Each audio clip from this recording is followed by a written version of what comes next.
I'm Sandy Ammons. I'm the Executive Director of FTCC Foundation, and welcome to the Giving Gala. This is the first gala we've had in 3 years, so we are thrilled to have it. And I couldn't think of a more bittersweet reason to have it than to honor Dr. King, but also his retirement. So this will be his last gala. So we are grateful that you have allowed us to do this and honor you. We have a lot of surprises planned. But it's going to be a wonderful evening, and I want to thank you all to gather with us on a Wednesday night. I do want to thank our sponsors, HH Architecture, our friends. We do a lot of work with HH Architecture. They've been very good to us. Kristen Hess and her group from Raleigh, thank you for being here. And then we have the Riddle family and Gates 4 and GF Turf and Landscape, so thank you. Carolyn Armstrong is on our board, and Charlene used to be on our board, and thank you so much to the Riddle family for your support. And we also have major sponsors. We have First National Bank, Fayetteville State University, City View Magazine, and Methodist University.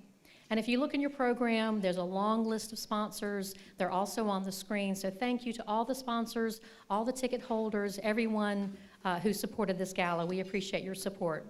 And now I would like to introduce Dr. Mark Sorrells. He is the Senior Vice President of Academic and Student Services, and in 2023, he will be the President of FTCC. So welcome, Dr. Sorrells.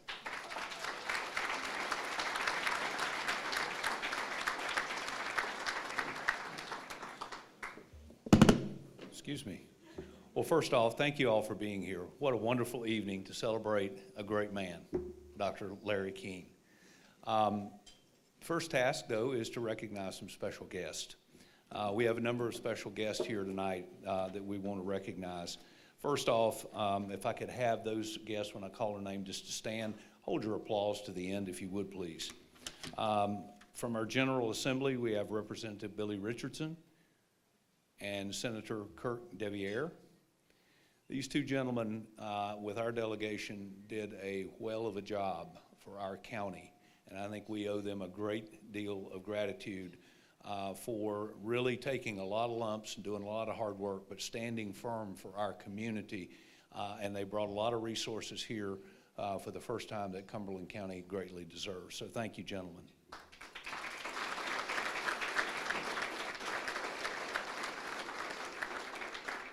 The chair of our county commission, Commissioners Glenn Adams, Commissioner Jimmy Keefe, Mayor of Fayetteville, Mitch Colvin, Senior Resident Superior Court Judge Jim Ammons, Superior Court Judge Gail Adams, District Court Judge Stephen Stokes, Clerk of Superior Court Lisa Scales, Darrell Allison, Chancellor of Fayetteville State University, Dr. Stanley Weirden, President of Methodist University, Dr. Marvin Conley, Superintendent of Cumberland County Schools, Cumberland County School Board members Donna Vann and Alicia Chisholm, CEO of Cape Fear Valley Health, Mike Nagowski, CEO of Cumberland County Community Foundation, Mary Holmes, and President of the Cumberland County Fire Chiefs Association, Freddie Johnson. The other thing I want to draw your attention to is the contributions that our faculty and staff made to this evening's event. The following programs contributed to the Giving Gala. And many of our staff, faculty, students, you see our ambassadors that are here, Tom McLean ambassadors that are here welcoming. Some of our culinary students are here as hospitality servers, and we want to thank them and recognize them. But we've got some special things that were provided by our faculty and students. First off, the Computer Integrated Machining Program. They manufactured this desk clock for Dr. King. And so they did a great job, and the faculty and students designed it and put it together. The horticulture technology program did the arbor decoration at the entrance of the club, as well as our carpentry program for the construction of the arbor. And I would like to recognize Dean Pam Gibson, who is in the back. She is the dean over those programs and helped orchestrate that work. The culinary program made the cake for tonight's event. And then the advertising, graphic, and design program designed the table tents that are on your table, and you'll notice there are quotes there from Dr. Keene, some of our favorite quotes that we hear quite often from our leader. The fine arts program for the art show, featuring original work from our students and our faculty. The music is coming from our musical entertainment that is provided this evening, our faculty and some of our students from the music program, and many other volunteers, including our faculty and staff that have been manning the reception table here and working this evening. So for those individuals, thank you. We applaud you for the contributions you've made to this evening and making it a memorable event for the Keene family. So thank you.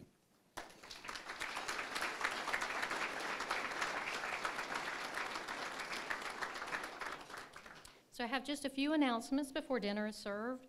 Dr. Sorrells mentioned the art show, and the work out here is done by our students and some of our faculty. And it is a really big deal to have your work as a student in an exhibition. So this is something they get to put on their resume. Their work has been exhibited. And so the art is for sale. If you would like to buy a piece, you'll see there's a price tag.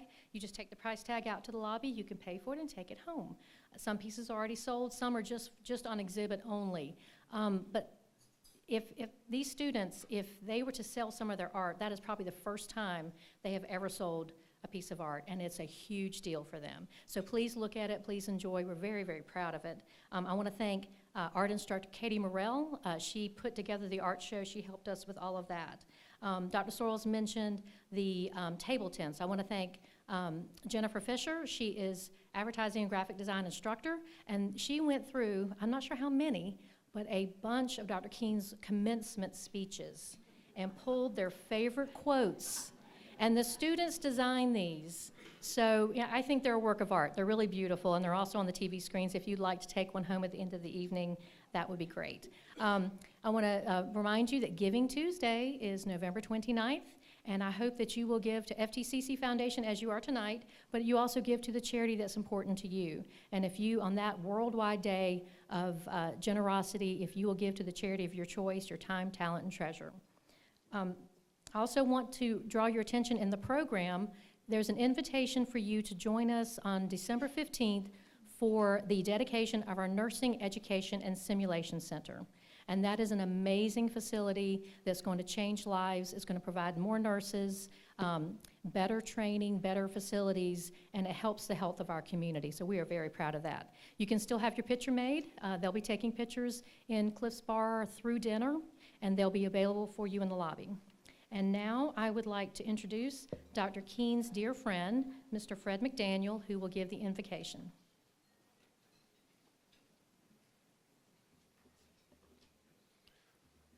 I told my wife Dr. Keene is scraping the bottom of the barrel to get me up here, but to be quite honest with you, I'm very honored to be here tonight. I really am. Larry Keene's been a real good friend of mine for a long time, and I consider him like a brother. We've been through a lot of things together, and he's very special to me. Let's go to the Lord in prayer. Our most gracious Heavenly Father, we thank you so much, Lord, tonight for this special occasion to honor this man who has given his life to service to others, to help educate people, to better their lives, and make them feel important in a world that sometimes make them feel small. Lord, I ask that you bless this ceremony tonight, be with us through this ceremony, and also I ask that you bless Dr. Keene and his family as he leaves and goes into his #1 job called retirement. And now as we go to your table, Lord, We ask that you bless this food to the nourishment of our bodies, strengthen us that we may be better citizens, we may be better disciples for you. These things we ask in Jesus' name. Amen. So dinner is now served, and you will enjoy entertainment by the FTCC Jazz Ensemble.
Dr. and Mrs. Keene, if you can come forward.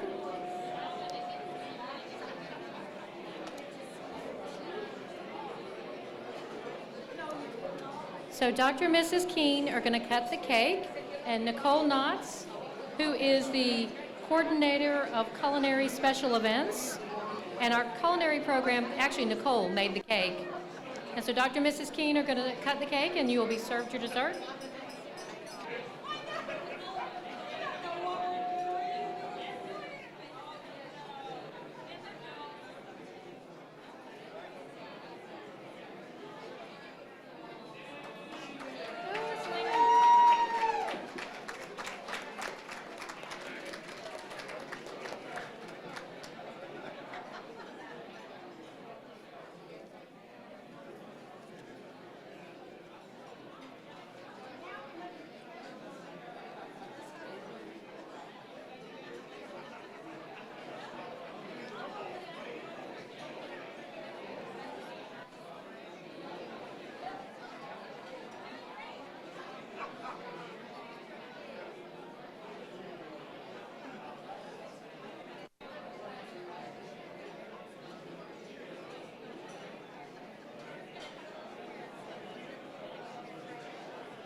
Okay, we have two special musical performances tonight.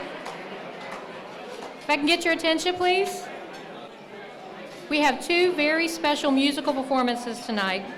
So the first one, Mr. Alec Powers, he is a music instructor at FTCC, and he is accompanied by Mr. Chima Inwar, and they will perform a very special song for Dr. and Mrs. Keene.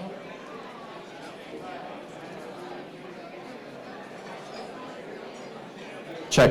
Oh, well, thank you, everybody. My name is Alec Powers. This is Chima Inwari. He's the FTCC staff accompanist. And tonight, in honor of Dr. and Mrs. Keene, we're going to be singing Can't Take My Eyes Off of You, which was the top wedding song the year that y'all were married. So thank you for all your service, and it's been a pleasure working with you.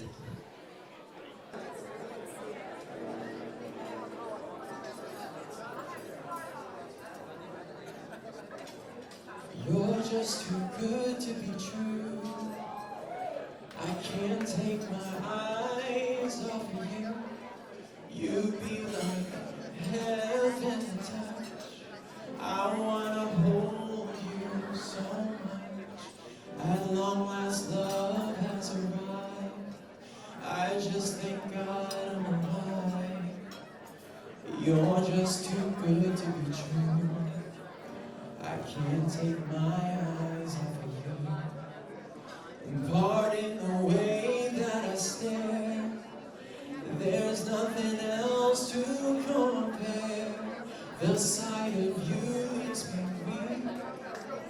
And there are no words left to speak.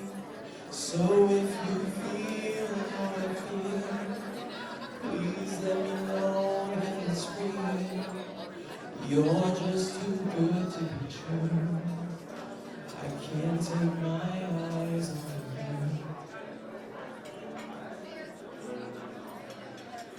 And I love you, baby.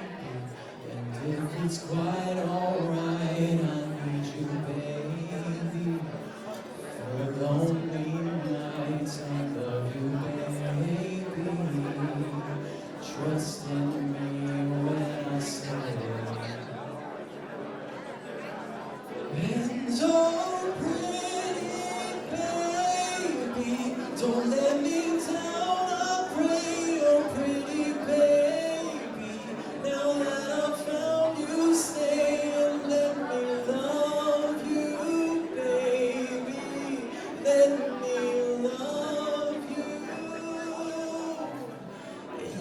just too good to be true. I can't take my eyes off of you. You'd be like heaven to touch. I wanna hold you so much, and that as long as I'm right, I just thank God I'm alive. You're just too good to be true. I can't take my eyes off you.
There were two of our special guests that I failed to have on my list. I would like to recognize now District Court Judge David Hasty. If you're here, would you please stand? Thank you.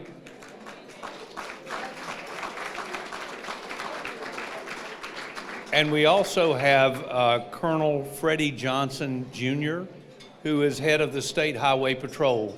Colonel Johnson.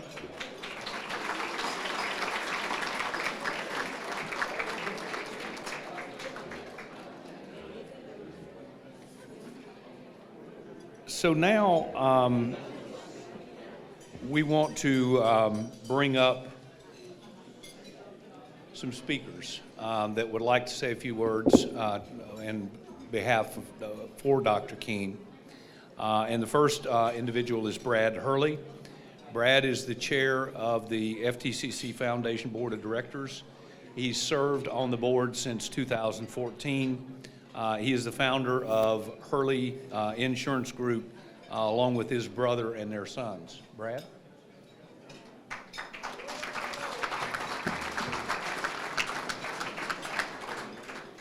Thank you, Mark. Greetings, FTCC family. On behalf of the entire Foundation Board, thank you. Thank you for the volunteering of your time, the sharing of your financial resources, and just the overall goodwill that you bring to FTCC year in and year out. Because of you, this institution is one of the brightest lights, not only in Fayetteville and Cumberland County, but in the entire state of North Carolina. I would like to recognize the members of the Foundation Board who are in attendance tonight. And if you're here, I'm going to ask you to stand up and remain standing until I've called your name, all the names. Here it is. Okay, first up, Maria Adams. Carolyn Armstrong. Please hold your applause to the end. Kevin Bunn. Ben Chambers. Donna Dawkins. Dan Diedrich. Jay Dowdy, Caroline Gregory, Brandon Harrell, Donna Clayton Lloyd, Dr. Sheil Patel, Tim Price, Lisa Scales, and Dixon Sophie. These folks do a tremendous job raising funds from private resources for scholarships that help students pursue an education and achieve their goals. That noble endeavor, in a nutshell, is our mission. Please show them your appreciation.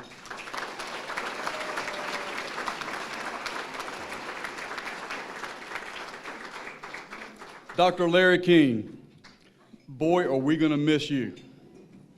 No offense, Mark, but we're going to miss this man. We're going to miss this man, no doubt.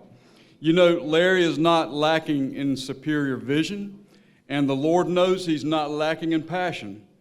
Others will speak to that, I'm sure, later on tonight because he has many attributes. But I will tell you this, I want you to know that nobody is going to outwork this man.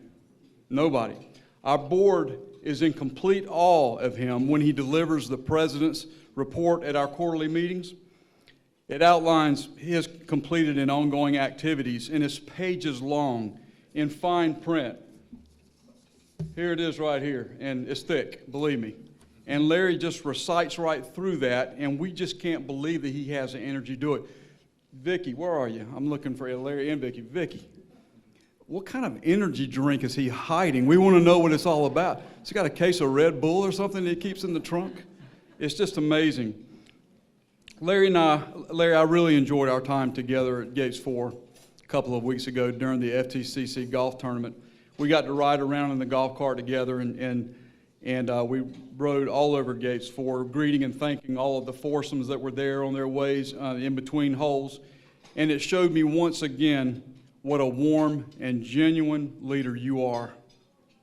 For all that you have accomplished and achieved in this community, we salute you, my good friend, and we love you.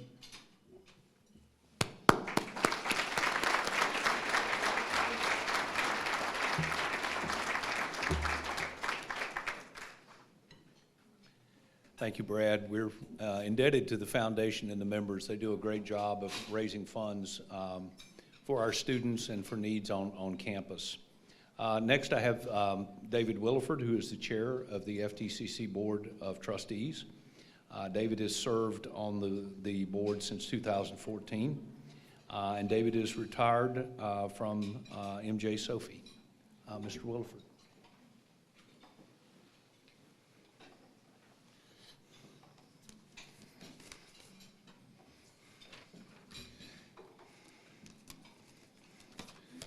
Good evening. For those of you who may not know me, my name is David Williford, and I'm the chairman of the Board of Trustees. I want to thank all of you for coming out tonight to celebrate the impending retirement of Dr. Larry Keene, and also to thank all those that support our foundation with their generosity. I also want to thank our Board of Trustees for their support and dedication to Fayetteville Tech. All of our current and past members share a deep desire to see that Fayetteville Tech succeeds in its mission to provide the best education that is possible for all our students. I would like for them to stand when I read their name, and please just hold your applause to the end for that. Ron Crosby, Charlie Harrell, Charles Kuntz, Chandan Shankar, Heather Spexarth. She is our SGA president and does a wonderful job. Lockett Talley, Esther Thompson, Tammy Thurman, Billy Wellens, and I think I saw us in Susanna Tucker. So please, these guys do a wonderful job, so please give them applause.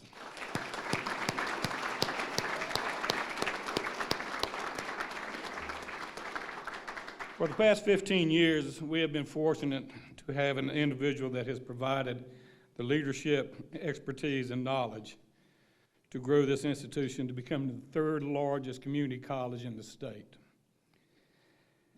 Before I learned from Sandy, where's Sandy at? She called me up and said, "Now, your remarks need to be just 3 to 4 minutes." So, but before that, I contacted the school and asked them to send me all the awards and achievements that Dr. Keene has received, both professionally, personally, on behalf of the school. And it took them about 3 days to get it together. It was so much. They sent it to me, and it took 11 pages to print out. Obviously, I don't have time, or I have Sandy over here shooting at me, but I was going to go over just some of those, but it was amazing when I went through this list. I mean, amazing. We're definitely going to miss that knowledge that you have, Dr. Keene.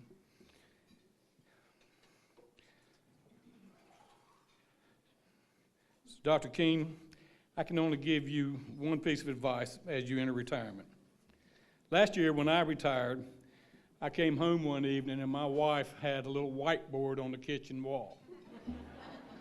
And I'm sitting there going, we used to have something else there, but yeah. And next thing I know, I see all these little jobs and duties and stuff that I need to do. And I'm going, what is this? I just retired. I'm supposed to, relax, watch TV, go play golf, go to the mountains, do whatever. But no, that didn't work that way. And so she assigns all these little duties for me. So I look at them, all right, there's 5 there. I can maybe get 2 of these today. I can go to the grocery store. At our age, we go to the pharmacy quite a bit. So it became apparent that if I didn't do these, life was not going to be good at home. So my advice, though, to you, if a whiteboard shows up, trash it. Put it in the trash. But seriously, Dr. Keene, I want to wish you and Vicki the very best as you enter retirement. It is a wonderful new chapter in your life, so you two go make it the best you possibly can.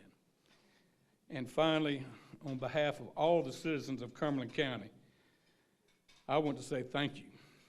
Thank you for all that you have done for FTCC and Cumberland County. Thank you, sir.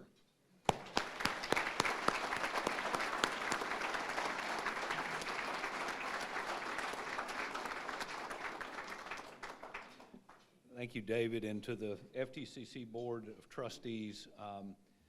They are absolutely dedicated to this college and the work we do in our community, and we couldn't ask for a more committed and a stronger group of men and women that are there to provide the guidance that we need as a college and a community to move forward. Our next speaker is Fire Chief Freddie Johnson, Sr. Freddie is the president of the Cumberland County Fire Chiefs Association and the fire chief at Stony Point Fire Department.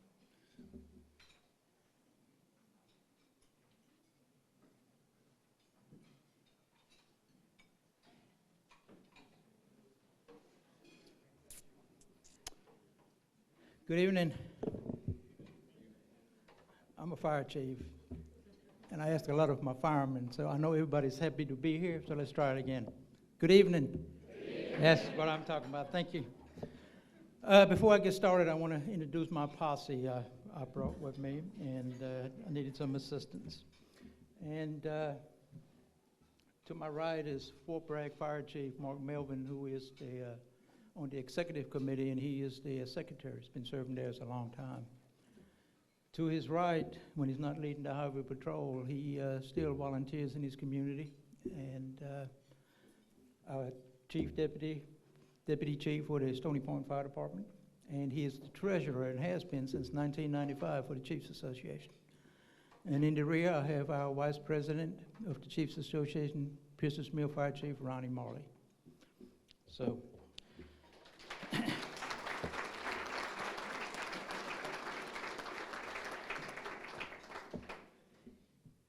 you know, like David, I just have a small story too. It just happened to me recently in the last couple of weeks, and it's so befitting for this occasion when you talk about retirement, and I'm not that far behind Dr. King.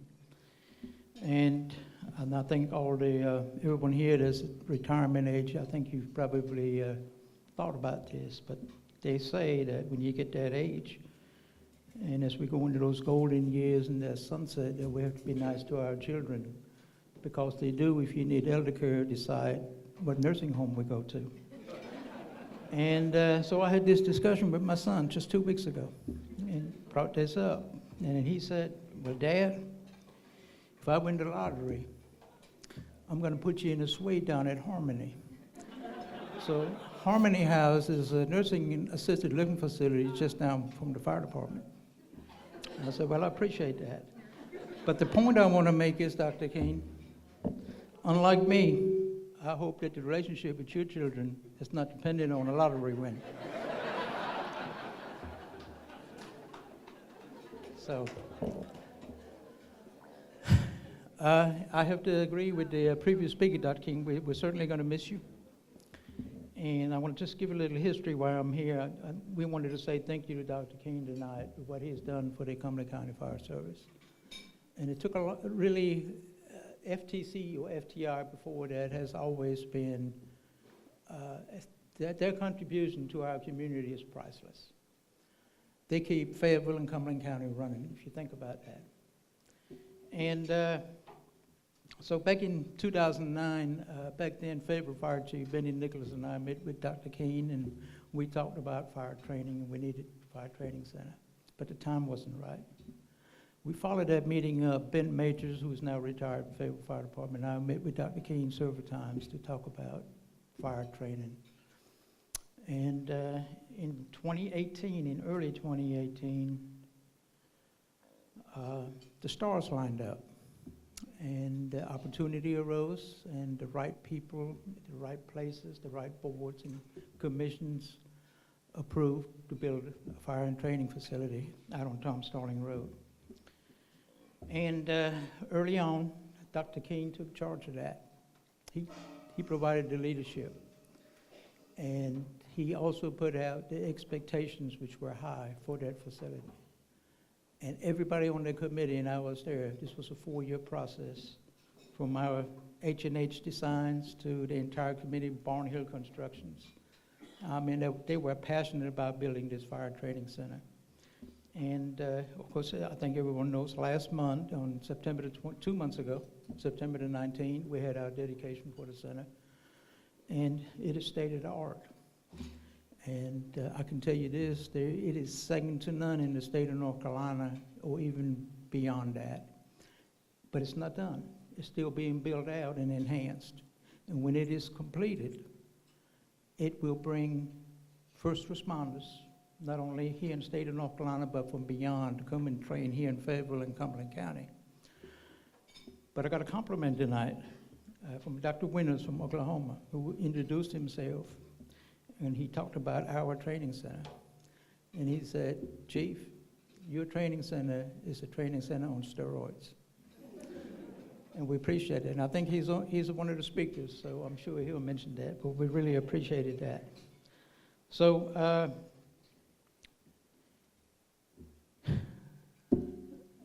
it was a good journey, Dr. King. I got to know you really good over the last 4 years, and you were a godsend, and we want to thank you for that. We want to give you a couple of parting gifts as a token of appreciation from the Cumberland County Fire Service. And these gentlemen are going to help you, and I thought they would have been done by now, but so they are slacking. So Fred, there's a thing on the bottom.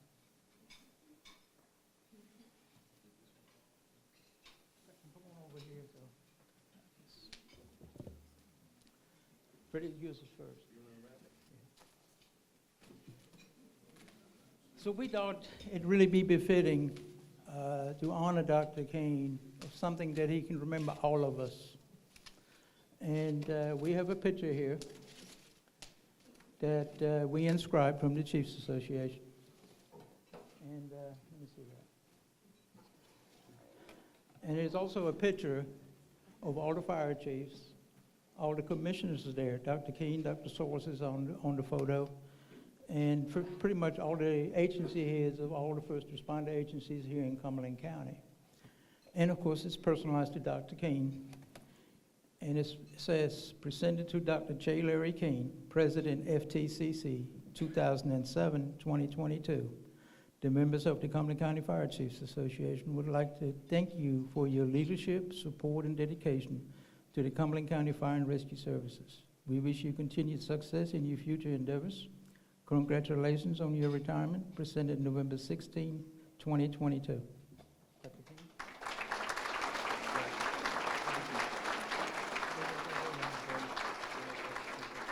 So you can hang that in your house, and I promise you it'll be a conversation piece as you go down. Thank you so much. So when you have a training center that's complete with fire trucks, and by the way, if you have not been to the training center and you have an opportunity, please go by there and look at that facility, what Fayetteville Technical Community College has done for our community. It is absolutely outstanding. But Dr. Keene, tonight, as the president of the Cumberland County Fire Chiefs Association, to come full circle, I'm going to appoint you an honorary fire chief of the Cumberland County Fire Chiefs Association.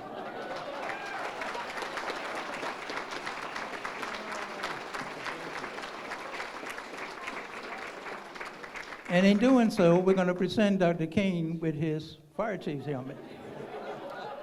And it says Cumberland County Fire Chiefs Association, Dr. J. Larry Keene.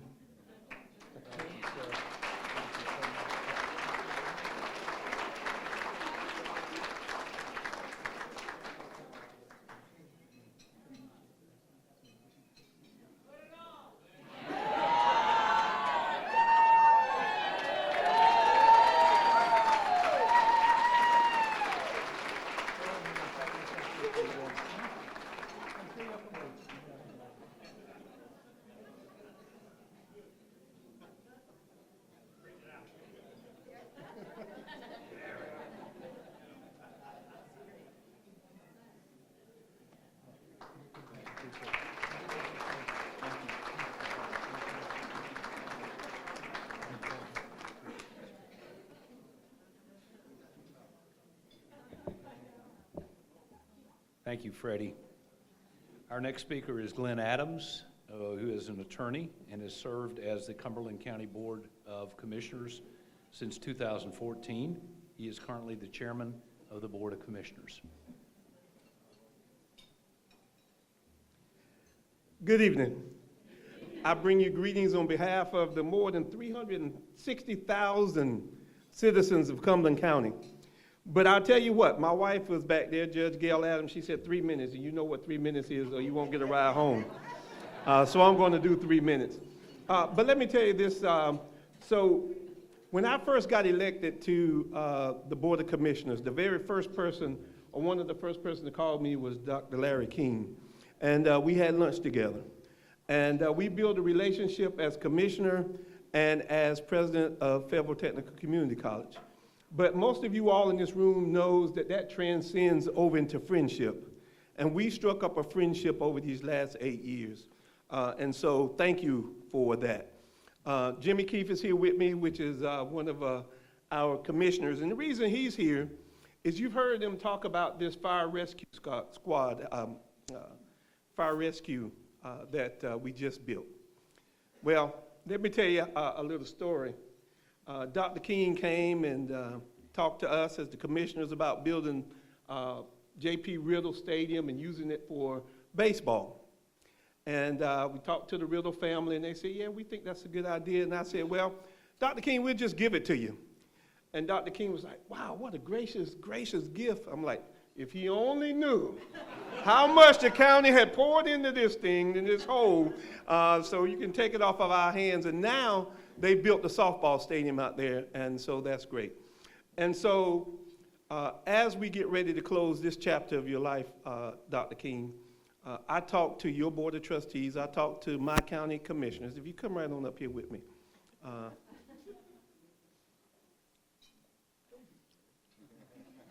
And the reason Jimmy Keefe's here is, you know, we talk about this fire rescue squad. He's the one that brought it to the commissioners and sold us on it. Wasn't a big sale, but he sold it on us. And so I talked to Fayetteville Tech Board of Trustees, to the commissioners, and Dr. King, we decided that that complex needed a name. We did. And if I can get it on the screen, it is now going to be called the Dr. J. Larry King Regional Fire and Rescue Complex. Thank you, my friend.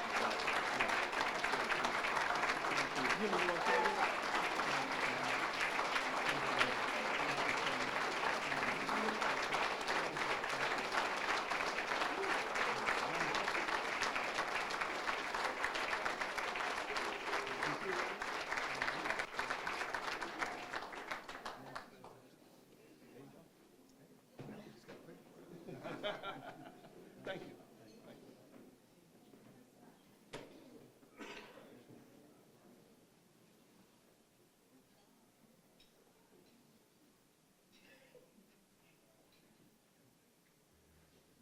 So thank you, Commissioner Adams.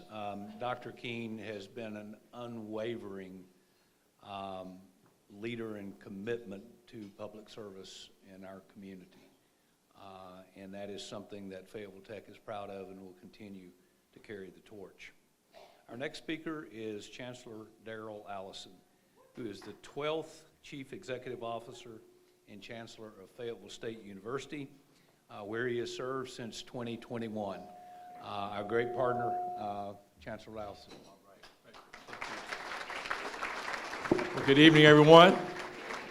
It is a pleasure to be here. Y'all call him Dr. King. I call him Dr. King, K-I-N-G. Now I'm joking, but I'm not joking. And this is what I know. I'm a small town called Kannapolis, right between Salisbury and Charlotte, 704.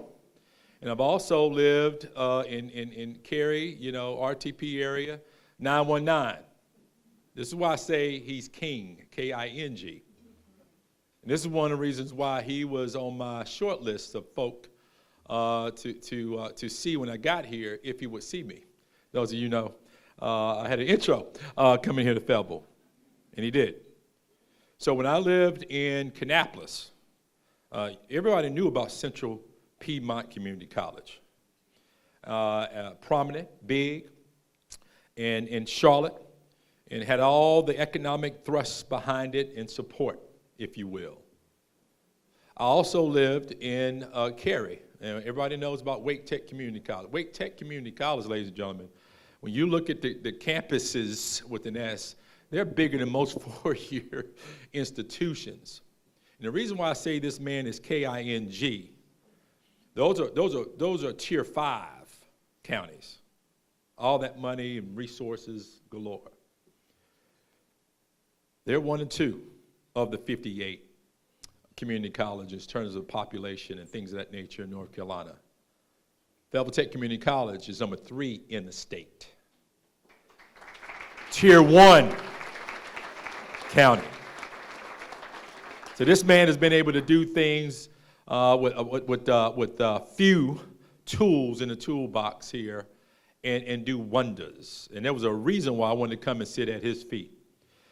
One of the reasons is that I looked at our numbers here at Fayetteville State University, and I saw some trends that I did not like, and that is the decline in transfer students from Fayetteville Tech Community College to FSU.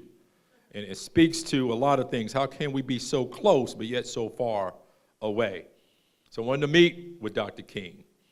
And over meetings, we pledged to him, we pledged that we're going to do all we can do as Fayetteville State University to support FTCC. And he, in turn, said he's going to do all he can do at FTCC to support FSU. Why? Because Fayetteville, North Carolina, be stronger. Cumberland County will be stronger, and the Sand Hills region will always win when FTCC is right there with FSU. We went to work. And I'm proud to say in less than a year, we have more of the transfer students we've ever had in a year's time on the campus of Fayetteville State University. But here's another thing, and this is a sentiment to him. Some of you are aware that we announced a King Scholars in respect for Dr. King, FTCC. We said for every student who finishes at FTCC with a 3.0 and an associate's degree, they will come to Fayetteville State University, free tuition.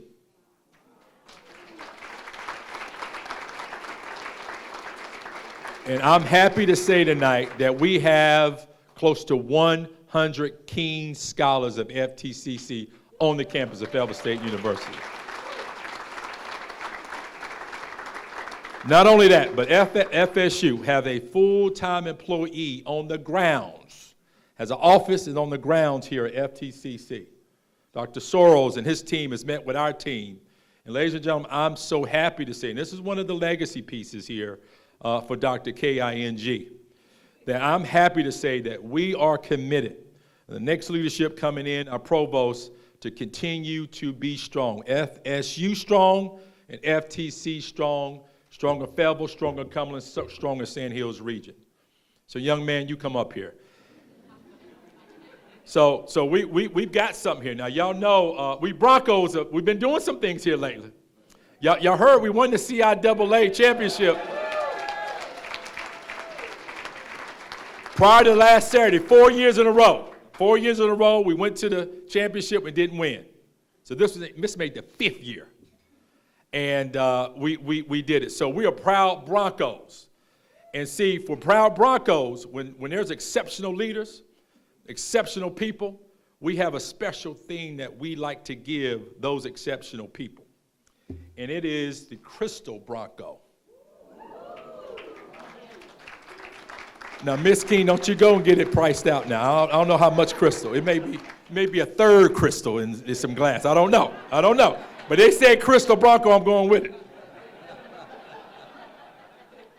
It says, Dr. J. Larry King, thank you for your dedication and extraordinary service to FTCC, Cumberland County, and the North Carolina's educational community. Chancellor Darrell T. Allison, Fayetteville State University.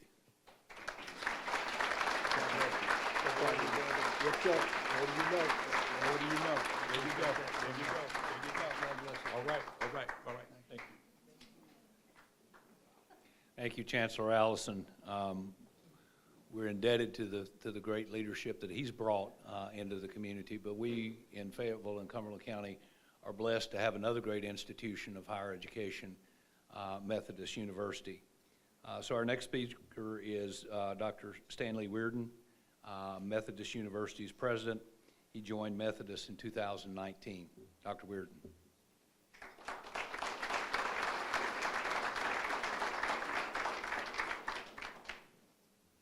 Thank you, Mark. It's a real honor for me to have this opportunity tonight to just say thank you to Larry and to recognize Larry. I know Larry well enough to know that he's a little uncomfortable tonight. Because the thing about Larry is it's never about Dr. Larry King. With Larry, it's always about everybody else in the room. With Larry, it's always about serving others, and that's the most remarkable thing to me about him. I haven't lived here a long time, only for 4 years, but I've come to love this community.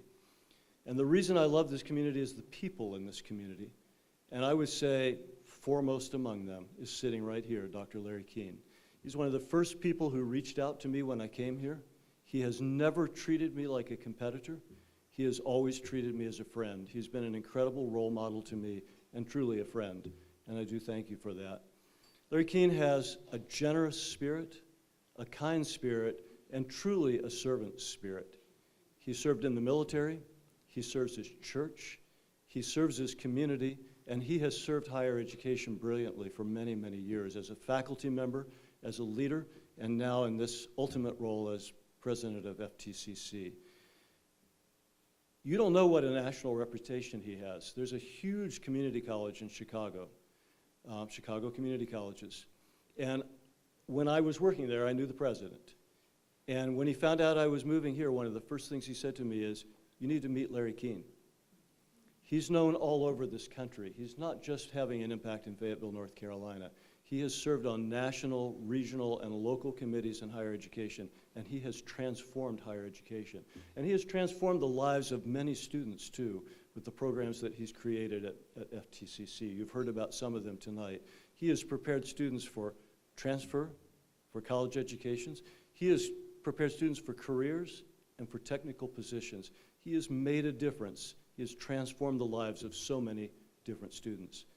But he's also had a transformative effect on my life as a role model and as a friend, and I'm really grateful to you, Larry, and really grateful to all of you for giving me the opportunity to speak to you tonight. Thank you.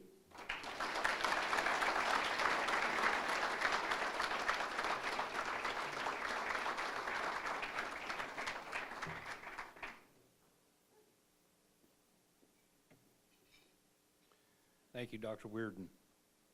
Our next guest is Dr. Greg Winters. Dr. Winters and Dr. Keene met 30 years ago when they were colleagues in Oklahoma. Dr. West is a career educator of 44 years. He is also in the Hall of Fame in Oklahoma for his work in workforce development. When we were looking at a fire and rescue center and looking at and working to build a truck driver training facility here in the county, we went to Oklahoma to Greg Winters to learn from the best. Dr. Greg Winters is a wonderful individual.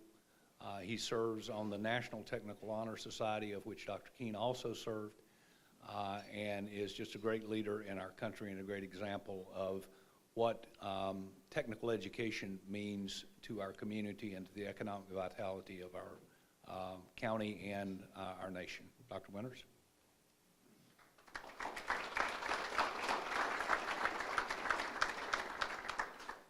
Thank you, soon-to-be President Sorrells.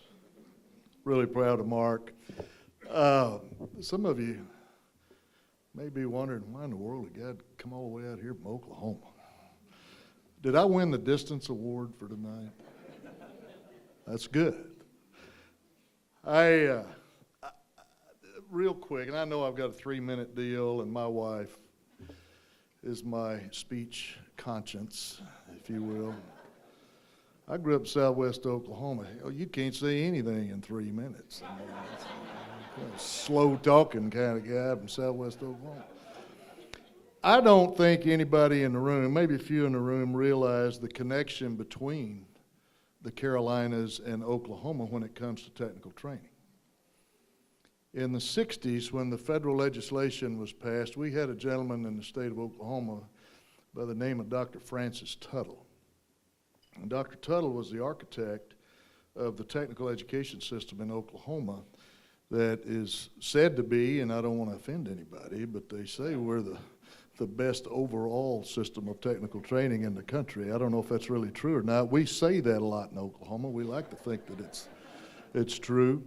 But Dr. Tuttle sent a guy out here to the Carolinas by the name of Dr. Arch Alexander.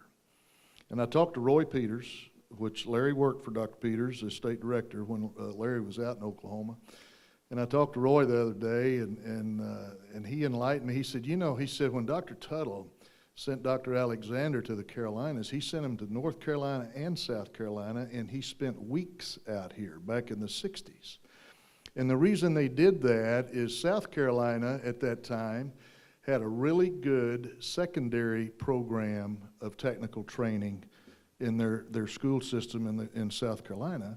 And in North Carolina, you guys had the premier post-secondary technical program at the time back in the 60s.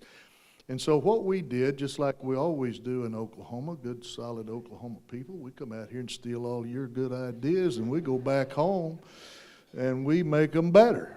And that's exactly what we did. And so I've always been grateful to the Carolinas and the leadership, quite frankly, you guys didn't even know about, that you provided to the state of Oklahoma. And when Larry was out there, we did a lot of work together. And I got to tell you, I'm still not over the fact that you stole him from us. So I came here to kind of chew you out just a little bit. You should have just left us well enough alone and let Larry and I continue to work. I asked Dr. Peters, Roy, the other day, I said, Roy, what do you remember about Larry King? And he said, well, he was really good at what he does. But I haven't told you this, Larry, but Roy he said, Larry King was the most loyal employee I've ever had. I said, really? He said, and he was sincere, Larry. He said, I really believe if Larry King watched me rob a bank, that he would meet me at the jailhouse with an attorney. I wouldn't have to call one. He was so loyal that he would watch me rob a bank and he'd come help me get out of jail. And that's pretty loyal, I think. But Larry King and I, we've been friends a long time. I got a call from C. Allen Powell, the executive director of the National Technical Honor Society a few years ago when I'm still working. I'm retired now and have been. Highly recommend it. Alan Powell called me and he said, hey, we need to expand the board at the NTHS, which is in Flat Rock, North Carolina. I've been coming out here since 1987. I've been on that board for 35 years. And he said, we got a college president over here in North Carolina, and said, I'd really like to get him on our board. I said, really? I said, who is it? And he said, an old boy named Larry Keene. I said, how you spell that last name? He said, K-E-E-N. I said, hell, Larry and I are buddies. I've known Larry Keene for 30 years. He said, you're kidding. I said, no, North Carolina stole him from Oklahoma. He was in Oklahoma, and they come out there, carpetbagged, and stole him, brought him over here. And he said, you know him well enough? I said, yeah, I know him well enough. I don't have his phone number, but he said, well, I do. So I called Larry. I said, Larry, we need a board member on the NTHS board over in Flat Rock. And he gave me all these umpteen reasons why he couldn't do it. And I just kept hammering on him. And finally, he said, Greg, of all the people in the world, you're the only one that I would do this for. And he did. He came, and 2 or 3 years later, you were national president, Larry. And about the time that Big Al retired, and we had to do a national search to hire a new exec, Larry had all the contacts over here for search firms and all that kind of stuff. I mean, it really was just an absolute godsend that we got Larry on that board. And we hired Peyton Holland, our executive director, sitting up here at the family table. But then the last guy I talked to out in Oklahoma, had lunch with him last Friday, a real good friend, Larry King. Matter of fact, he was Larry's boss, I think, wasn't he? An old boy by the name of Dr. Tommy Bill Friedemann from Oklahoma City, Oklahoma. And we were having lunch last Friday, and I said, Tom, I'm going out to North Carolina next week and got to do a little deal. And it started out, I was just going to be here, and then Sandy kept calling and said, well, we're going to kind of do a run. I know I'm over 3 minutes. I got it. I'm about done.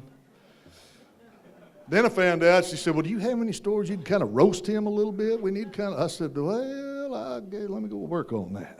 And so I got with Dr. Friedman the other day. We had lunch the other day, and I asked him, he said, yeah, let me tell you, Larry's a pilot. He flies small aircraft. Y'all know that? Does everybody in the room know that he's a pilot? Well, back in the day when Larry was working for Tom Friedman, they had to, Tom had to give a speech or something down southeastern Oklahoma. And he got Larry to fly him down there. Well, in McAllister, Oklahoma, southeastern Oklahoma, is the Army Ammunition Depot. All these bombs that we use to blow up everybody around the world, they build those in McAllister, Oklahoma. And that is a restricted airspace. Anywhere around that ammunition depot. And Tom, he was riding in the right seat, Larry's flying the airplane, and all of a sudden the radio just starts going nuts. And they look out the window, they had scrambled 2 F-16 fighter jets from Little Rock, Arkansas to escort you out of the restricted airspace in southeastern Oklahoma. And I said, God, boy, that's a heck of a story. He said, oh, no. He said, it gets better. He said, we go in, I give my speech, and we get in the airplane, and we're flying home. And they got some, we call them mountains down southeastern Oklahoma. They really not, but that's what we call them. And they're flying along there, and all of a sudden the airplane starts buzzing and doing all this, the bells ringing and all this kind of stuff. And Tom, he's going crazy. And Larry said, oh, he said, we're running out of fuel in that one tank. So we got to switch the fuel tank. And Tom said, well, switch it. And Larry said, well, there's a problem. He said, that switch is over here on my side of the airplane, down here between my legs. You got to reach over here and switch that fuel tank so we don't crash. And so I will leave you this. When Larry retires, and he's always talking about buying another airplane, he's told me that half a dozen times. I just got in here yesterday, and I've already heard it half a dozen times. When he gets that airplane bought, Vicki, okay, don't let him fly it over Fort Bragg, because I'm telling you, that's a restricted airplane. Don't do that. And make sure that both fuel tanks are plumb full when you take off. Larry, I wouldn't have missed this for the world. He's been a great friend of mine for 30 years. I still hated the fact you guys stole him from us in Oklahoma, but you couldn't have got a better guy, I'm telling you. You couldn't have got a better guy. I look forward to being able to spend a little bit more time with Larry and Vicki once he is retired. Hopefully come out to Oklahoma. Big Oklahoma State fan, we are too. We hate them Sooners, but we like them Oklahoma State Cowboys. So Larry, glad to be here. Glad we won the long distance travel deal tonight. So thank you very much.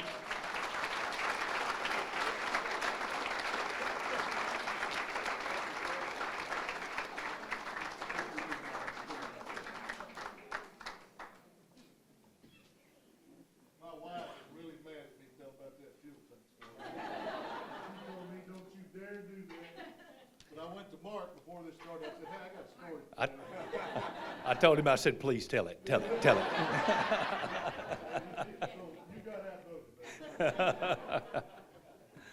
Oh, so it is a great pleasure to be asked to introduce the guest of honor tonight for this evening's event, Dr. J. Larry Keene.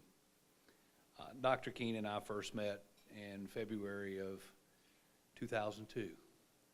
I was working at the Golden Leaf Foundation, and we were having a board meeting in Raleigh. And he made a lasting impression on me once I learned his mission. He was there to pick my pocket. He was on a mission to get money to support a major workforce initiative for North Carolina that included the North Carolina Community College system. And one that later he and I worked on for over 2 years. We became good friends, and he helped the state put North Carolina on the map in biotechnology and pharmaceutical manufacturing. And we moved from number 5 in the country to number 3 in the country and played a major role in our ability to recover from this pandemic through the companies that were able to grow and prosper here from the great workforce that North Carolina put forward. And it was his leadership that helped form that partnership. Subsequently, we worked together to assist the state with recruiting eventually and landing the largest economic development project ever announced at that time in eastern North Carolina. That was the location of Spirit Aerosystems to the global transport. And he went to Tulsa, Oklahoma to look and figure out how to get that company, which was part of Boeing's manufacturing, to come into North Carolina and make a footprint and start a new industry sector.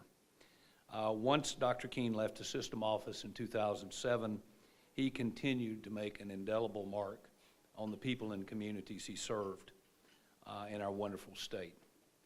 Under his leadership, FTCC quickly became a leader in integrating technology into teaching and learning.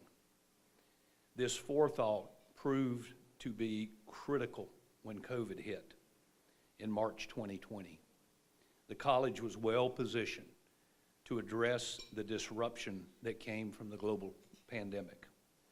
We quickly transitioned to online learning and remained open when many others had to shut down.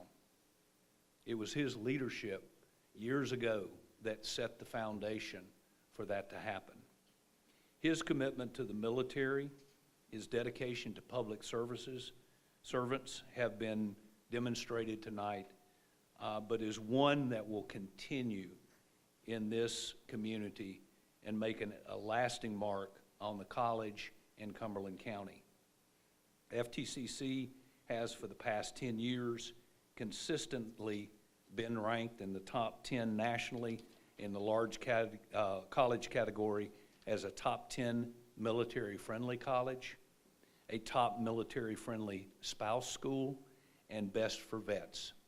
In 2022, Fayetteville Tech again received a #1 national ranking for being the #1 community college in the nation for military-friendly college category.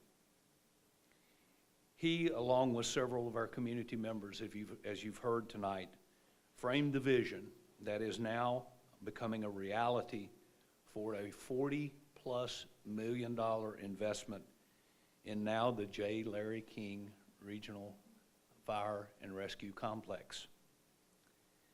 That complex is in phase 2 of construction now.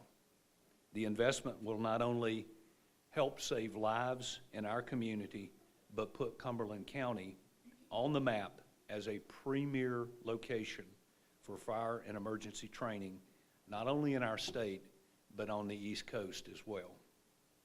Under Dr. Keene's leadership, the college has grown to be the 3rd largest in the state, even though we're number 5 in metropolitan, and we are tier 1, which is remarkable in terms of the accomplishment, the challenges that we face in eastern North Carolina.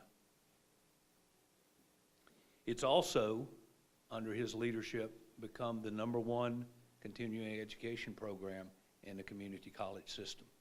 We're larger than Central Piedmont, and we're larger than Wake Tech when it comes to continuing education. He's been a major advocate and contributor in shaping the Military Business Center's role in growing the defense contracting sector in our state to be the 2nd largest economic engine for North Carolina. He's nurtured deep relationships with local, state, and national leaders and the elected officials, and will continue, those relationships will continue to bear fruit for the college in years to come.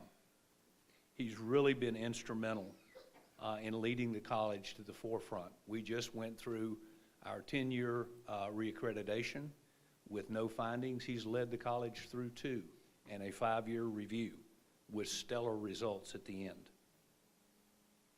Dr. Keene's leadership was important in moving FTCC into a major leadership role in cybersecurity.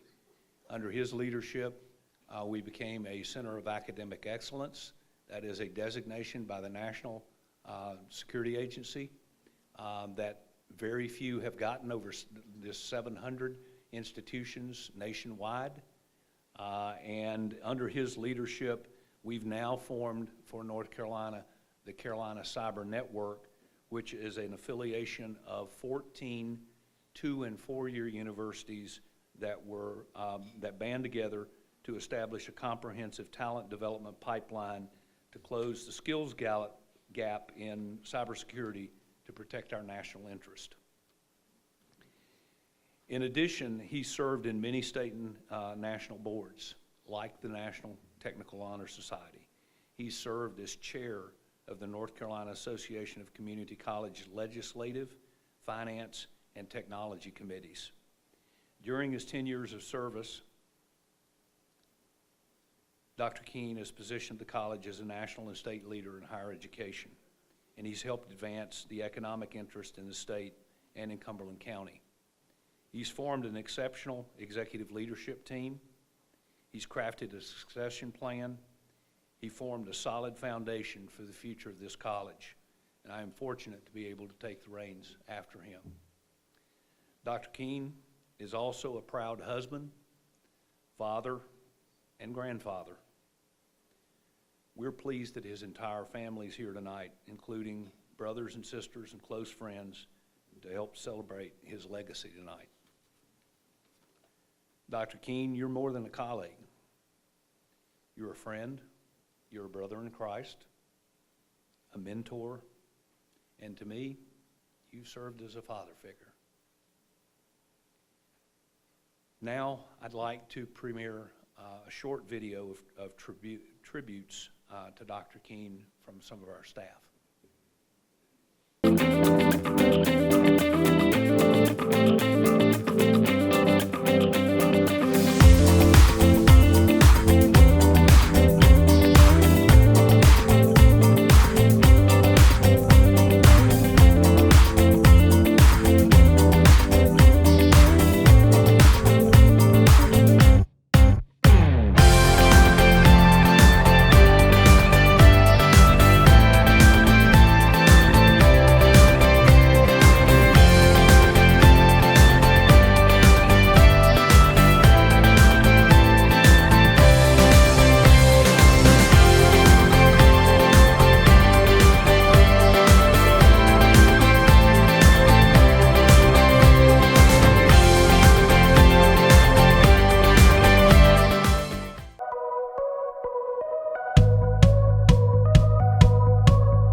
About 5 years ago, Vicki and I looked at where we were and what we were doing, and we created an endowed scholarship that we're building upon. We didn't have the money to put all into it at one time, and so we've contributed over the years to that process. To be quite honest with you, we looked at it over the years and I said, wait a minute, I came here in 2007 and we had given significantly in a lot of different ways, but never to the point of endowing a scholarship for the future.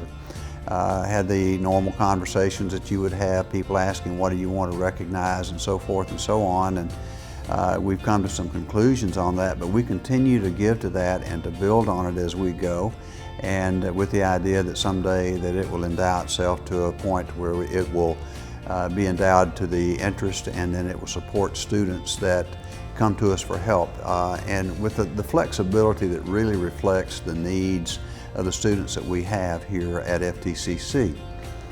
Quite frankly, we're contemplating and will do an endowment to our estate and our trust that will contribute to that as well.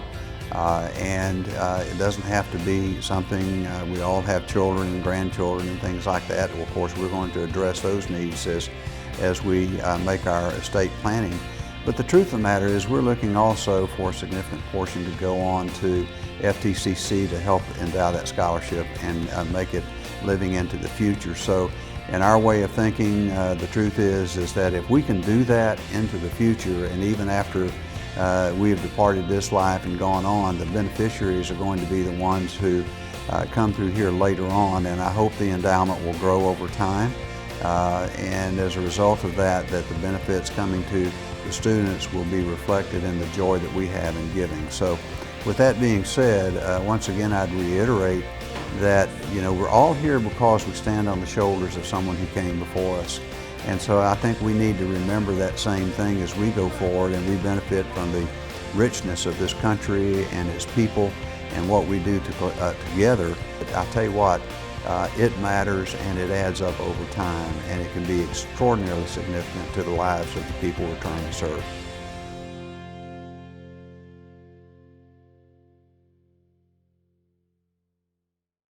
Ladies and gentlemen, Dr. Larry Keene.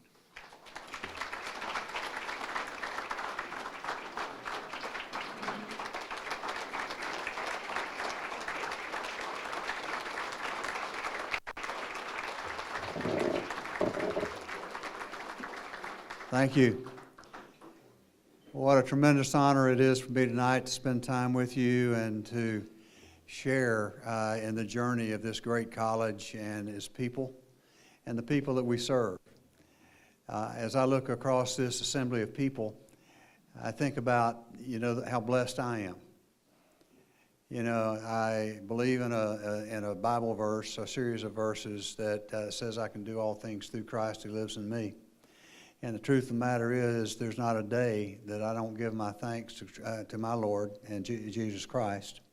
But at the same time, there's not a day that I go by that I don't give thanks to my lovely wife over there. She met me on a blind date. I had somebody, as a matter of fact, in this community, ask me, how'd you meet your wife? I said, I met her on a blind date, and they said, has she recovered her sight yet? And I said, I don't know. Maybe so. We've been at it for about 54 years. We've actually known each other for 56. We dated 2 years before we were married, and then I foolishly passed up scholarships after my first 2 years of college. I went to college to play ball. That was it. First week we were playing in 2-a-days, I said, my Lord, everybody can run. Everybody's fast. Everybody's strong. And it was a little bit different than what I experienced in high school, but the first week I got knocked out, and I said, there's got to be more to life than this. And so I changed my focus, and I said, that thing called grades, boy, you better pay attention. And Chancellor and Mr. President, I decided I better get with it, And so point being, went out there, and I could not have chosen a better path. I went to a 2-year college. University of Florida sent me out there, Florida State, and they say a little bit of Alabama. It must have been a real little bit. But they sent us out there. There were 35 of us from Florida. Went out to Miami, Oklahoma. You remember them. They were called the Notre Dame of junior college football during the day. And, you never understand why God does the things he does. But the truth of the matter is he knows better. So he sent me out there, and I met this lovely lady over here who We had two wonderful sons that I'm so proud of both of them for all you do and the things you do. And then, we actually ganged up on Vicki one day.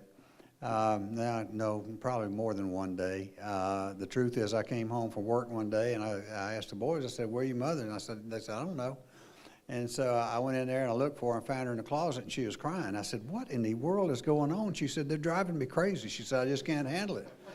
And so I think that she'd had a little break in her employment. She was going to try that at-home mama time thing all the time. And so she went in and she had a little break by choice. She was going to watch those boys. And so I went in there and I said, "What are they doing?" And she told me the things they were doing. I walked out there and set them both on the couch. And I said, "Look," I said, "I knew your mother before her and I loved her before you." I said, "We took you into this world, I can take you out. What's your choice?" And so the point being is that they learned the lesson, and I love those two boys dearly. And they've, of course, grown into be great young men. And then this beautiful young lady sitting to the right side of my son Corey over here, she was eating a Cinnabon in the Las Vegas airport. We were flying back. He was coming back, and I walked over there, and she had a tennis racket and was eating that Cinnabon. She was just a beautiful girl, and I went over and sat down. Vicki was off gambling somewhere. She always won. I never won, so she won something over there, and Corey was off doing the same thing. So he came back over there and had his hat pulled down over his head. He was going to Bud's or some kind of thing over in San Diego, so he wanted to take a little break before he had to do that. But came over there, and so I'd been talking to her, and he came sat down next to me, and I'm saying, "Okay, I got it started, big boy. When you going to get that tie on this thing, get going?" So he finally pulled his hat up over his eyes, started talking to her, and they've not stopped talking since. So I take credit for that. And these two beautiful girls right here, these are my granddaughters, and I love them dearly. They can tell me how to jump, and I'm going to say how high. And so my point being is that I am blessed beyond measure with my immediate family, but I owe everything to God, first of all. And I know that. There is no question. I'm one of those boys that you look at, and when we serve Chancellor and President, and we're Superintendent Connolly. He's in here somewhere. There he is back there. When we serve those young people that come into our institutions, and they probably don't have a whole lot of opportunity in their minds. Society sometimes looks at them and says, "There's not a lot of opportunity here," in their minds. In the 10th grade, I had a counselor that came to me and said, "You're not college material." Said, "You go on and we're going to put you in that Votech stuff, And I said, "Well, you're smarter than I am. What kind of Votech stuff you going to put me in?" She said, "She's going to put me in electronics." So the first day I showed up in electronics, there was a classroom about as big as this room up here, and on every board was a blackboard. And on every blackboard with long, complicated, mean-looking, computational algebraic formulas. And I looked in, I went back there and says, "My God, I don't know what you got me in, but get me back in that college preparatory stuff. This stuff's going to kill me." But I learned, she didn't let me out of it, but I learned by that interaction and had the good fortune of meeting people that were some of the smartest people I'd ever met in my life. They were talking about digitization before it even existed. We still had vacuum tubes. And I started understanding something. You can learn from everybody. And so when you get in here and you start looking at what we do and the people that we serve and the people that come to all of us collectively in this community, by golly, we take on all comers. We do the things that other people won't want to do. We take on people that other people have given up on. We take individuals that could go to any college or university in this entire country, and yet for some reason they want to stay close to home. And so we let them stay. And they come here and they finish 2 years, then they go back to those universities such as Duke, UNC Chapel Hill, Harvard, Princeton, and I can go on and on and on. And they do quite well. But here's the rest of the story. We have some people come to us and come in and they, for whatever reason, life is a tough character sometimes. And we go in there and we take people who come in there and we teach them how to read and how to write and how to calculate and how to reason. And we have people walking today who are medical doctors and PhDs and business owners and so forth that went through that pathway because somebody was willing to help. I stand before you today as a young man. I'll tell you the story. My biological father left my mother and me when I was still in the womb. 8 months pregnant. He ran off and married another woman. I haven't figured it out, don't want to know. It doesn't matter. And I had one of those loving mothers. I am so grateful to her for what she did for me, because she gave me strength, she gave me perseverance, and I watched her as she reared me and my siblings with my daddy. He was my stepfather. I never called him stepfather. He was my daddy. Took me fishing, took me on a 3-wheel motor scooter freezing to death in October as I was going out to fish with him. I said, God, if you'll get me out of this, I won't do it again on purpose. And I swear the next Saturday, there we were going. He drove a trash truck in Gainesville, Florida. And I said to myself, you know, if I can learn how to do this, I'll be all right. And so my daddy and my mother, they had a number of wonderful children, one of whom is my brother. He's the one that's next to me, and unfortunately lost him about 3 years ago. My brother Wayne. I almost cut his finger off with a saw one time, but I'll tell you that story some other time if you're interested. Loved him dearly. He was one of the most, I was absent the day they gave out height genes. He's about 6'4", I'm 5'8". Vicki says 5'7". I don't believe it, I'm still 5'8". But the point being is that, and then my sisters, Pat, Judy, and Lori. Please stand over here. Stand up and be recognized.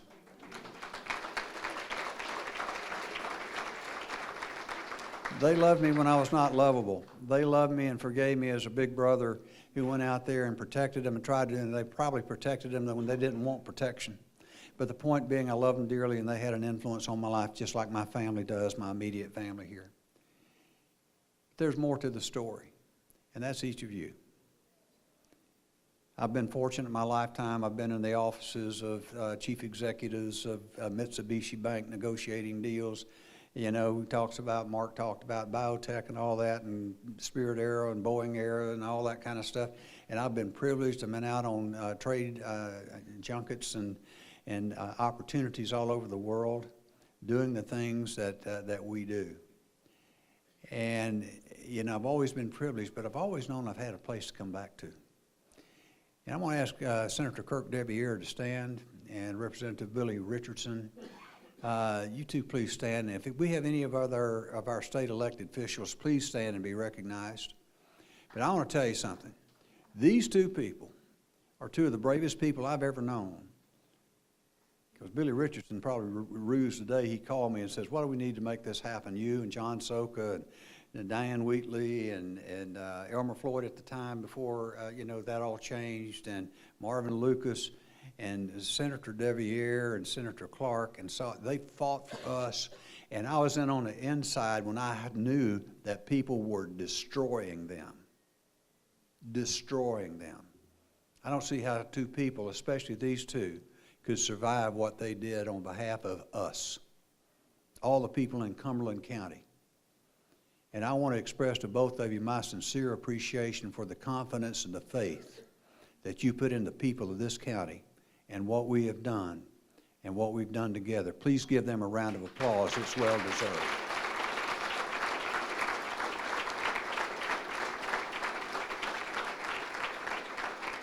No one does anything alone. No one does anything alone. It takes all of us. You know, as a president, I'm pleased to stand before you as a president of this great college and do the things. I'm very pleased to transfer the role of leadership on to Mark Sarles. He is going to be a great president for you. Please give him a round of applause. And every one of my senior staff, I'm going to ask you to stand just very quickly and be recognized, because without their expertise, without their passion, without their motivation, without their drive, we would not be enjoying what we're doing today. Please stand and be recognized.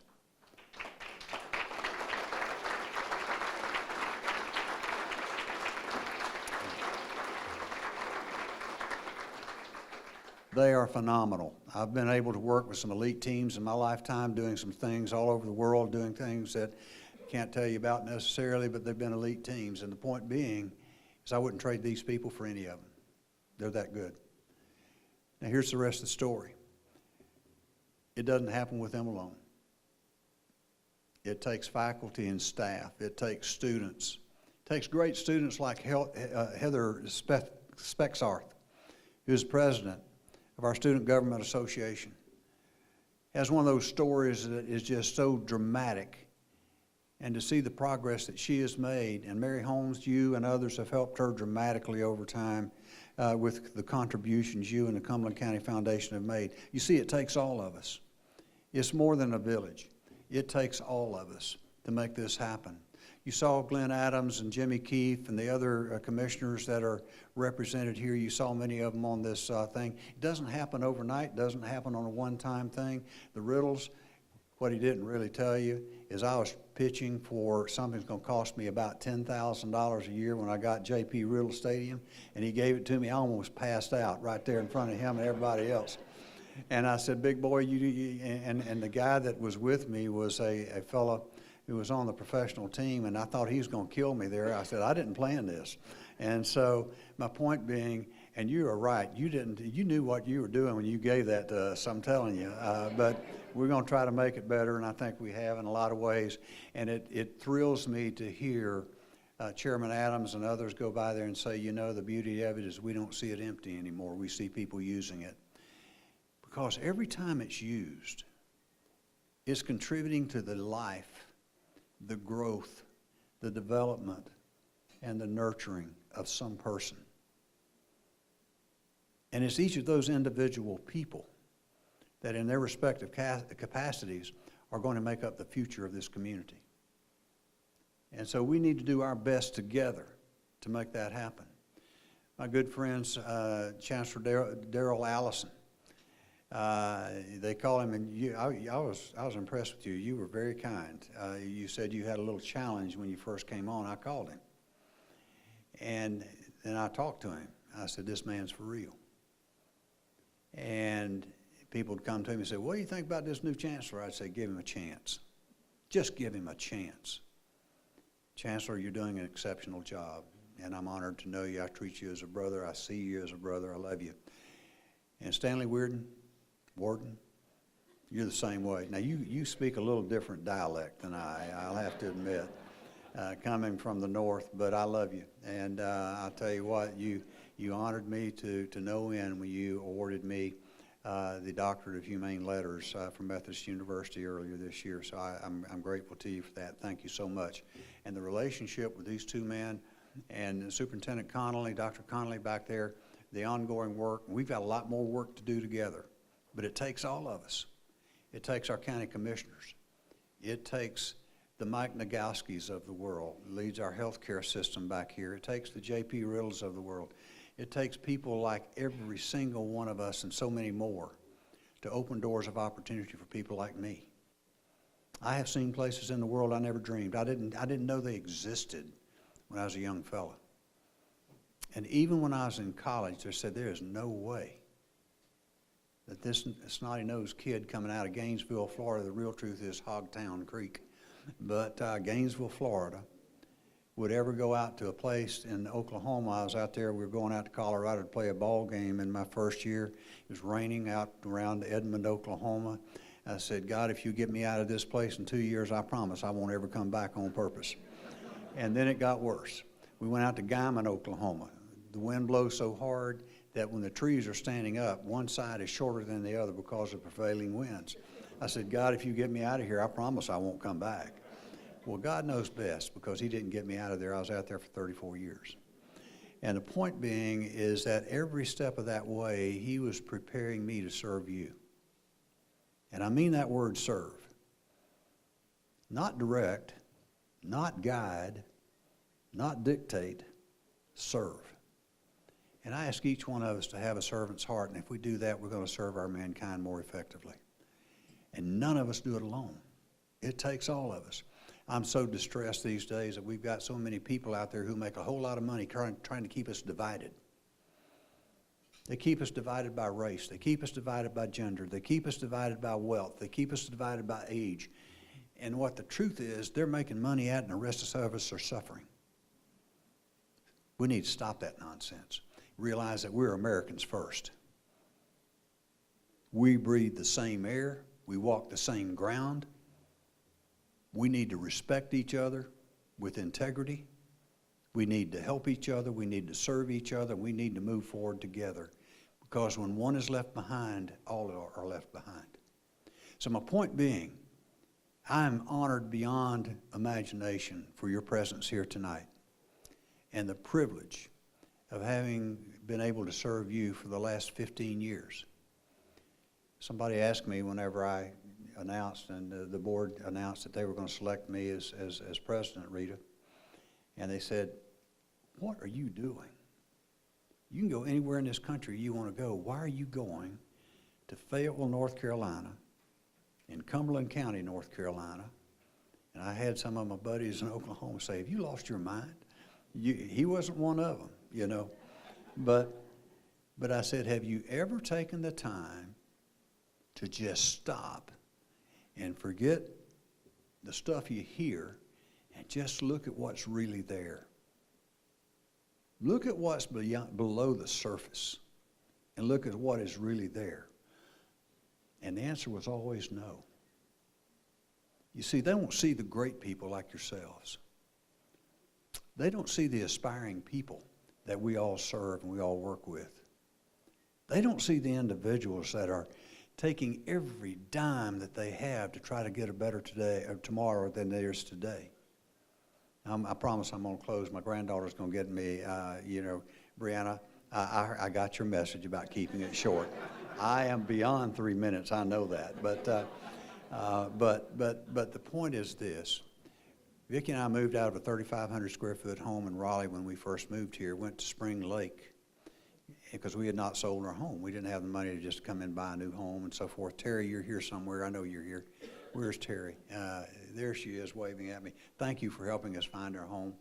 And so she helped us find a home, but we couldn't buy a new home until we sold our home there. So we moved to Spring Lake, Billy Wellens, out in, at the Spring Lake Apartments out there on the second floor that didn't have an elevator, and that wasn't your area, but whoever built that, I was sure talking to him a few times whenever I had to come home at 10:30 or 11 o'clock at night and take 2 miniature Schnauzer dogs for a walk, because Vicki, I didn't want her walking out there by herself. So sure enough, I came home one night, and those 2 little dogs needed to go outside, and I walked them down those stairs, and I could hear the jet aircraft and the C-130s and all that over on Pope Army Airfield, and I loved it, because it was a sound of freedom. People preparing for what needed to be done in the event it needed to be done. So I'd walk the little boys around. They'd done their business, and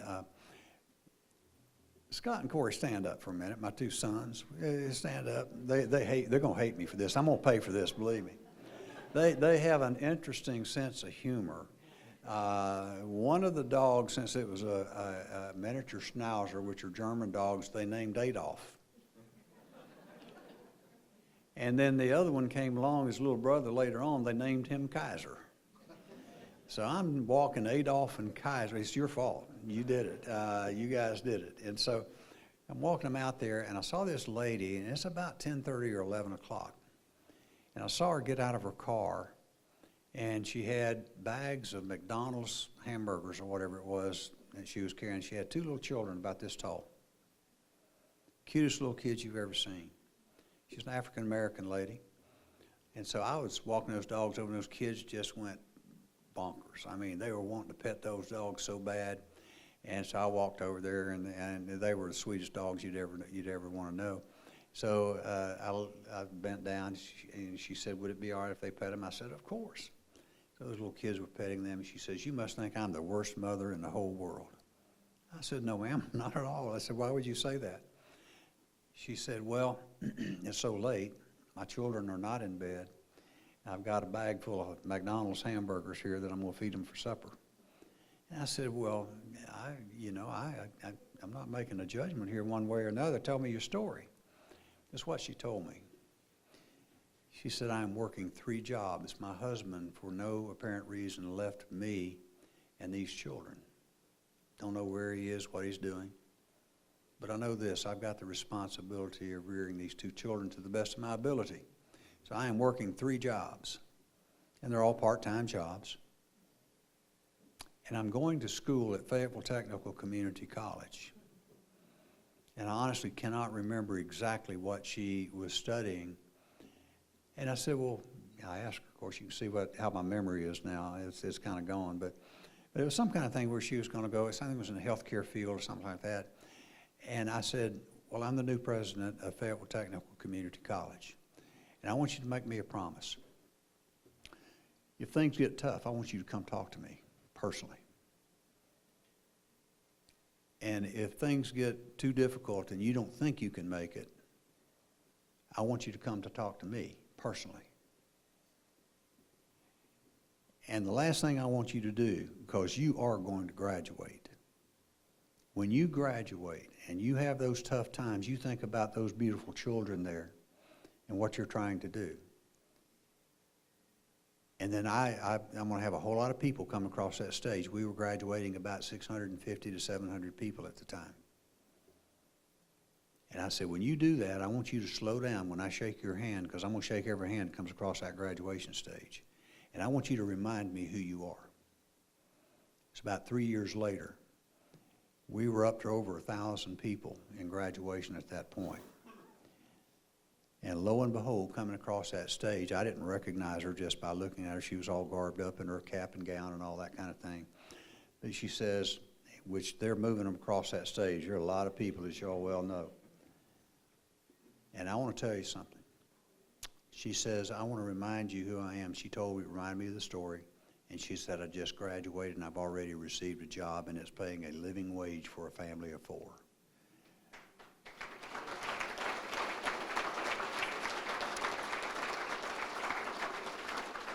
And so the point being is that, you know, when we put our lives, our energy, our resources, our wealth into things like this foundation, we are doing God's work.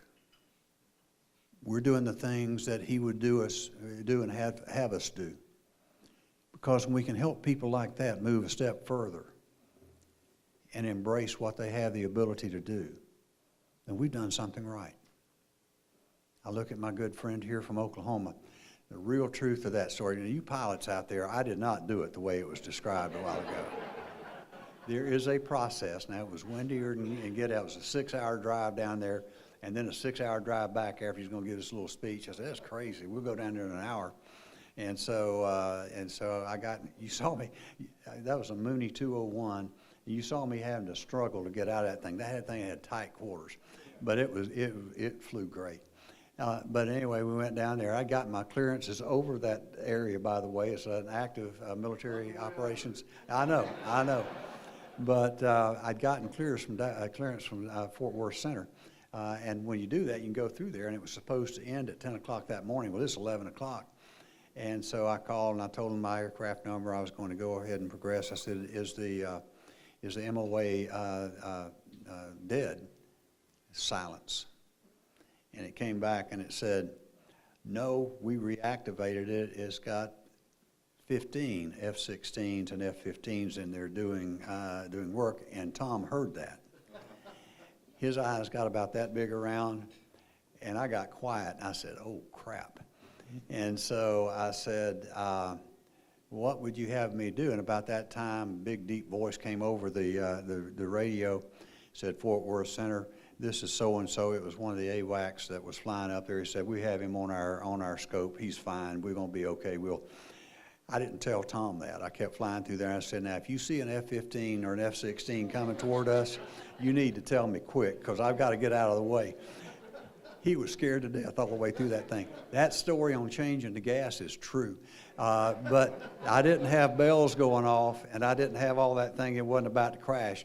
But I knew that it was time to change gas. And so I looked at Tom, and I said, Tom, you need to change the gas. He said, good. He said, go ahead and change it. I said, Tom, I'm a little chubby now. And I said, let's fly in this little airplane, and for me to bend down and reach between my knees to change this gas is going to be too hard. We're going to be going up or down. Which one do you want to do? He said, where's that switch? And so I pointed out where that switch was. He looked at me and said, you got to be kidding me.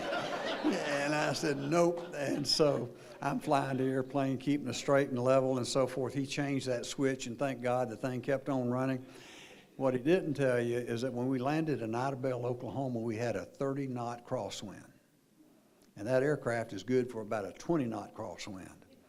And so I decided, he's got to be speaking in about 20 minutes. And so I landed that airplane the way I'm supposed to on one wheel. And I went down the runway, gently getting down on all three wheels. Now, the way he tells the story, he said, I didn't think Larry was ever going to bring that thing down off one wheel. And he said, I thought we were going to run off the end of the runway with just running on one wheel. And so we didn't do it. We flew back, and the wind gusts out in Oklahoma got worse. He never flew with me again.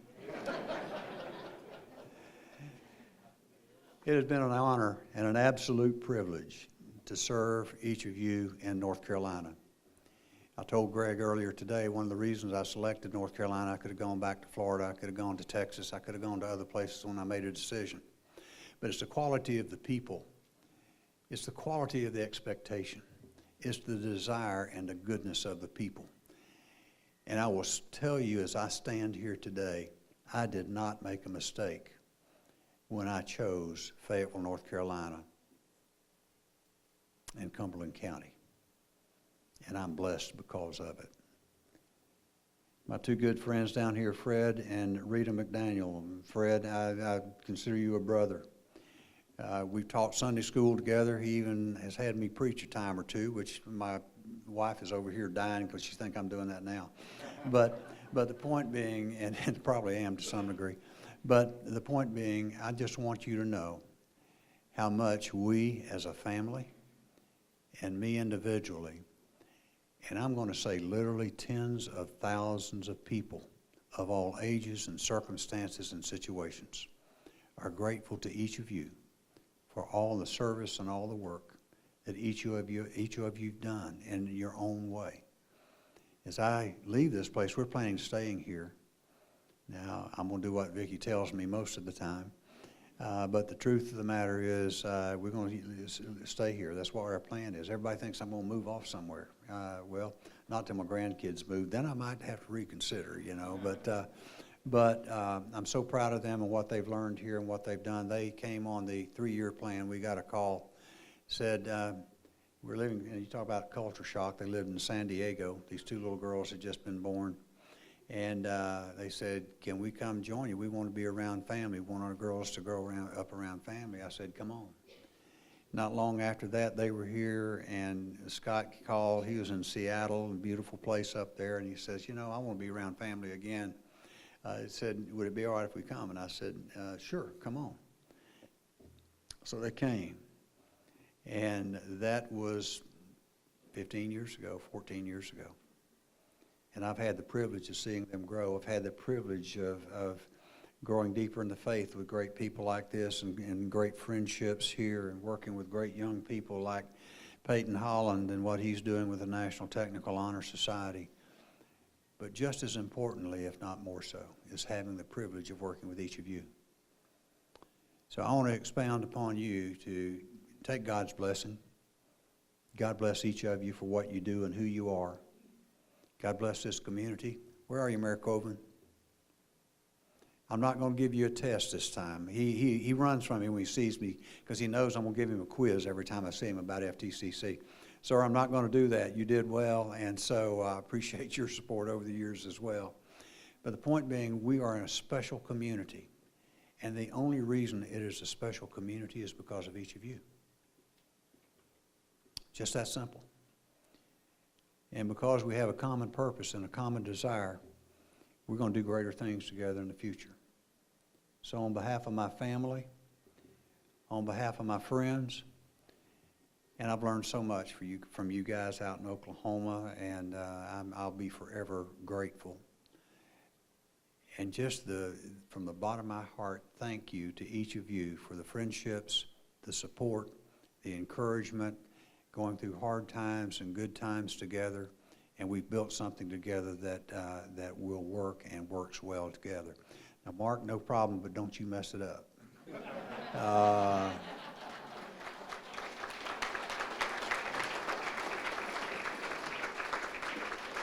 When Dr. Larry Norris left me, he gave me a pledge, and I'll forever be grateful to him for this. Many of you know him. He's a former president. Third president of this institution. I was the fourth. And he said this. He said, I'm not going to second guess you. I'm not going to work behind your back. I'm not going to throw rocks at you and undermine you in the community. And Mark Searles, I make the same pledge to you. If I can be of any assistance or service to anybody in this community, I will, but I am going to have to say this. I've already been told I need to learn how to say no. And I've already done that to some degree. But the point being is that this is a great community because of great people like you. Continue to make it great. God bless you. Thank you. Thank you for your presence here tonight.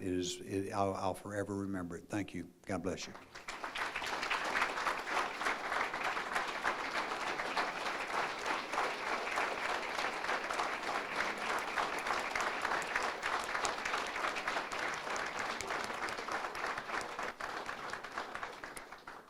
So thank you, Dr. Keene. Thank you again for letting us honor you. It was our privilege to do that.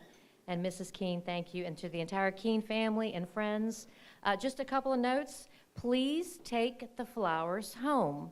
They were made for you to take them home. Y'all fight over them at the table. But the arrangements with the hydrangeas and roses on every table, please take them home and think about this evening and the Keene family. Take the table tents if you like. The art sale will continue. The proceeds from the art sale are shared by the artist, and they will also go into a fund for resources for the faculty and students. So it'll go into resources for students who want to create more art. Please stay and visit with Dr. and Mrs. Keene before you leave. And the proceeds from tonight, your giving tonight, will all go to the Vicki and Dr. Larry Keene Scholarship. So it will go on to help create their legacy at FTCC to help students forever. So thank you so much for your generosity. Your photos are in the lobby. Thank you and good night.